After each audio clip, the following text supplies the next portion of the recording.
Evangelhos apócrifos. Atos de Paulo e Tecla. Tecla ou Santa Tecla, como ficou conhecida, foi uma pessoa muito cara no início do cristianismo. O apócrifo que conta os seus atos levou o nome de Atos de Paulo e Tecla. Tecla lutou até o fim para permanecer fiel aos ensinamentos recebidos de Paulo. A sua atuação apostólica é sempre colocada em relação a Paulo. Discípula fiel, ela tornou-se apóstola de Jesus. Perfil. Tecla tornou-se discípula de Paulo quando este passou por Icônio, possivelmente no ano 48 d.C. Era noiva de um tal de Tamiro, quem ela abandonou para seguir Paulo. Nascimento: filha de Teocleia.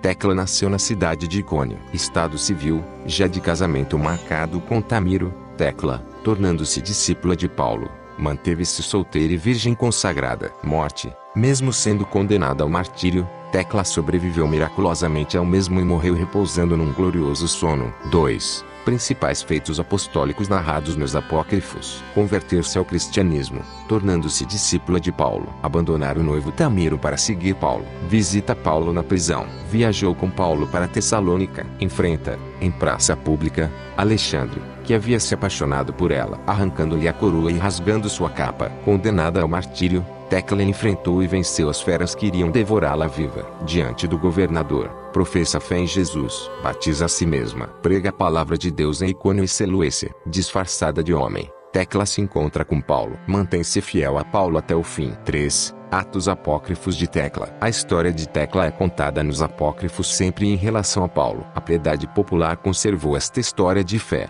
num misto de magia e devoção. Tecla, apóstola da primeira hora do cristianismo. Assim como Paulo, ela não conheceu Jesus. Tecla se deixa seduzir por Paulo. Atos apócrifos de Paulo e Tecla conta que quando Paulo passou por Icônio, cidade de Tecla, ela ficou sentada no pé da janela vizinha de sua casa, escutando noite e dia a sua pregação. Aí ela permaneceu 3 dias e 3 noites, sem beber e comer. Sua mãe, Teocleia, mandou chamar o seu noivo Tamiro. Este, ansioso por ver Tecla, apressou-se a vir. Onde está a minha Tecla, para que eu possa vê-la?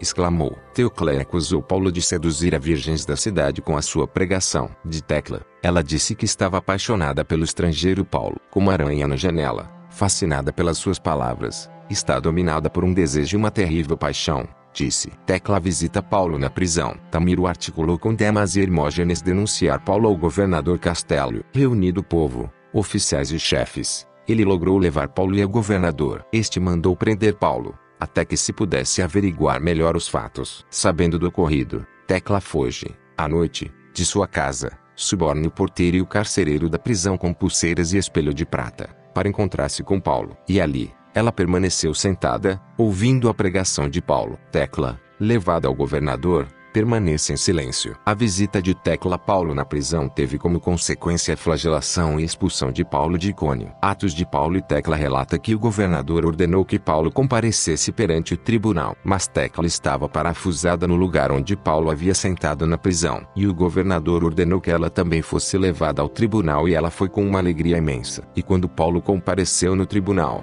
as multidões gritavam violentamente: "É um bruxo, fora daqui!" Mas o governador escutou alegremente Paulo falando das obras santas de Cristo. Depois de conferir com o seu conselho, ele intimou Tecla e disse: "Por que não casas com Tamiro segundo as leis de Icônio?" Mas ela continuou olhando seriamente para Paulo e como nada respondesse, Teocleia, a mãe dela, gritou: "Queima o perverso, queima também no meio do teatro, ela que não quer casar, para que todas as mulheres que foram ensinadas por este homem tenham medo." O governador, então, condenou Tecla a ser queimada viva. Tecla é salva do martírio. Logo após a sentença do governador, diz Atos de Tecla e Paulo, que imediatamente o governador se levantou e foi para o teatro. Toda a multidão saiu para ver esse espetáculo. Mas como uma ovelha no deserto olha ao redor, procurando o pastor, assim Tecla ficou procurando por Paulo. Olhando para a multidão, ela viu o Senhor sentado com o semblante de Paulo e ela disse, como se eu não estivesse capaz de sofrer: "Paulo, tu vieste atrás de mim." E ela olhou intensamente para ele,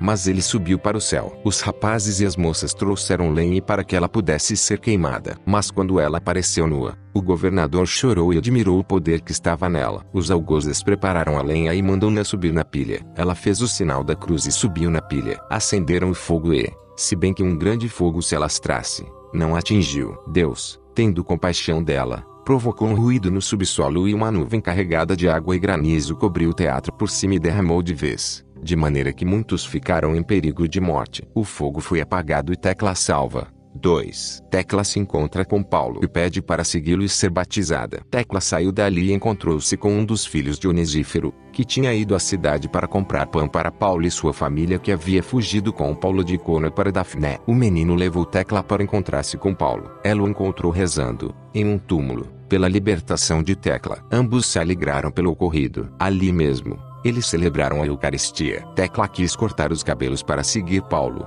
mas ele não permitiu, dizendo que ela era muito bonita e que ainda podia se apaixonar por outro homem. E ele lhe disse também, aludindo ao batismo: Tecla, tem paciência, receberás primeiramente a água. 3. Depois deste ocorrido, Onesífero voltou com a família para Icônio e Paulo seguiu viagem com Tecla para Tessalônica. Tecla, praça pública, arranca a capa e a coroa de Alexandre. E aconteceu que quando estava em Antioquia, Alexandre, um notável da cidade e organizador dos jogos no circo, apaixonou-se por Tecla e quis comprá-la de Paulo. Paulo negou que a conhecesse. Alexandre abraçou na rua. Tecla, então, gritou amargamente: não violentes estrangeira, não violentes a serva de Deus. Eu sou uma das pessoas mais influentes em Icônio, mas porque não quis me casar com Tamiro, eu fui expulsa da cidade. E, agarrando Alexandre, ela rasgou a sua capa, arrancou sua coroa e fez dele uma chacota. 4. Esta sua atitude lhe causou, por influência de Alexandre, o enfrentamento das feras em um circo, conforme costume romano. Tecla assumiu diante do governador que havia desafiado Alexandre. Tecla combate com as feras. A tradição apócrifa conta que Tecla enfrentou feras no circo diante do povo reunido,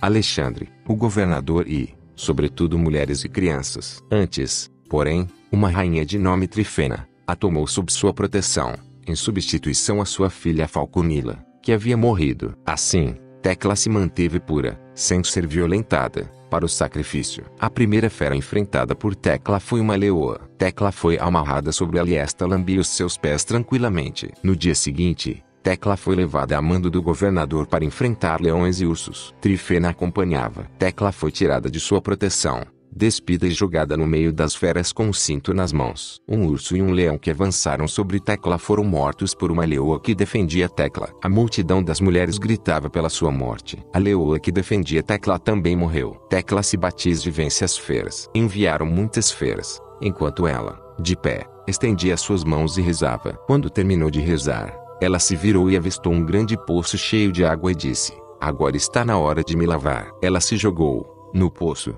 dizendo: em nome de Jesus Cristo, eu me batizo a mim mesma no meu último dia. Quando as mulheres e a multidão a viram, choraram e disseram: não te jogues na água. Até o governador chorou porque as focas iriam devorar tal beleza. Ela se jogou, pois, na água em nome de Jesus Cristo, mas as focas, tendo visto um raio de relâmpago, morreram todas e ficaram boiando na superfície, e houve ao redor dela uma nuvem de fogo, de maneira que as feras não conseguiram tocá-la e que ninguém a viu nua. 5. Outras feras foram soltas para atacar Tecla. Com o perfume e flores que as mulheres jogaram, estas ficaram hipnotizadas e não atacaram Tecla. Por fim, Tecla foi amarrada a touros terríveis, os quais tinham ferros aquecidos amarrados em suas genitálias. Isto foi preparado para que Tecla fosse destruída pelos mesmos. Ocorreu que, diante daquele espetáculo, a rainha Trifena desmaiou. A chama que rodeava Tecla consumiu as cordas e Tecla ficou livre. O governador mandou parar o espetáculo. Alexandre se arrependeu do que havia feito e implorou a libertação de Tecla. Tecla confessa ser serva de Jesus. Ainda no meio das feras, o governador perguntou-lhe: quem és tu? E qual é o escudo que te rodeia, para que nenhuma fera te toque? Ela respondeu: eu sou a serva do Deus vivo. Quanto ao que me rodeia, eu acredito no Filho de Deus no qual ele se compraz. É por isso que nenhuma dessas feras me tocou, pois somente ele é a plenitude da salvação e o alicerce de vida eterna. Pois ele é o refúgio dos naufragados, a consolação dos oprimidos, o amparo para o desesperado. Por isso mesmo, quem não acreditar nele não viverá, mas morrerá para sempre. Quando o governador ouviu aquilo, ele mandou que roupas fossem trazidas e lhe disse: vestes estas roupas? Mas ela respondeu: aquele que me vestiu quando estava nua no meio das feras, vestir-me-á com a salvação no dia do julgamento. 6. Após este diálogo, Tecla se vestiu. O governador publicou um decreto soltando Tecla. As mulheres da cidade gritaram louvando Deus por este ocorrido. Tecla prega a palavra de Deus. Sabendo que Tecla fora libertada, Trifena, com uma multidão, foi encontrar-se com Tecla. Ela proclamou fé na ressurreição.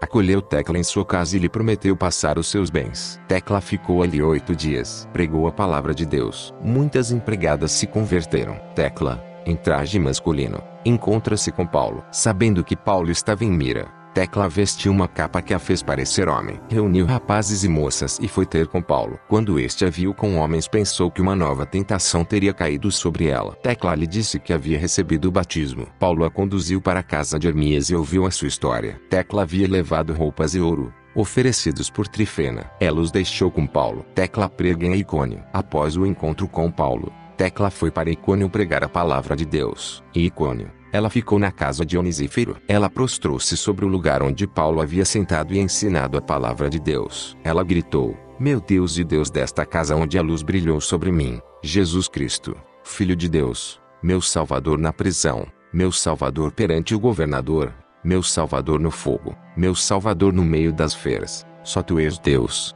A Ti a glória para todos sempre. Amém." Tecla repousou num glorioso sono. Quando Tecla estava em Icônio, ela se deu conta que Tamiro, seu antigo noivo, havia morrido. Encontrando viva a sua mãe, Tecla disse: "Teocleia, minha mãe, podes acreditar que o Senhor vive no céu? Pois se desejas riquezas, o Senhor te as darás por mim, mas se desejas tua filha, eis que estou aqui ao teu lado." E vida de Tecla, narrada em Atos de Paulo e Tecla, termina afirmando que, tendo assim dado o seu testemunho, ela se dirigiu para Seleucia e iluminou a muitos pela palavra de Deus. Depois repousou num glorioso sono. Fim. Extraído do livro de Frei Jacir de Freitas Faria, A Vida Secreta dos Apóstolos e Apóstolas à Luz dos Atos Apócrifos, Petrópolis, Vozes, 2005, páginas 73 a 74.